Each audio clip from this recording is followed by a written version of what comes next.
আসসালামু আলাইকুম রহমতুল্লাহি বারাকাতু। আল্লাহ রাসূল সাল্লাল্লাহু আলাইহি সাল্লাম বলেছেন যে আল হায়া উশুবাতুম মিনাল ইমান, লজ্জা হচ্ছে ইমানের অংশ। যার লজ্জা নাই তার ইমান নাই। মনে রাখবেন, যার লজ্জা শরম না থাকে সে যখন যা ইচ্ছা মনে চা তাই করতে পারে। আর যার লজ্জা শরম আছে সে যে কোনো কাজ করব 50 বার চিন্তা করবো যে কাজটা যে করতেছি এটা কি ঠিক হচ্ছে কি না। কথা বুঝছেন নি?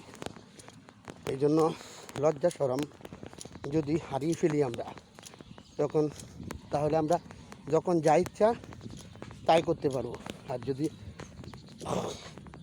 লজ্জা শরম থাকে তাহলে প্রত্যেকটা কাজেই করার আগে দেখবেন মনের মধ্যে একটা চিন্তা আইব যে আমি যে কাজটা করতেছি এটা ভালো নাকি খারাপ নাকি মন্দ। এই জন্য রসুল বলছেন যে লজ্জা শরম হচ্ছে ইমানের একটা অংশ।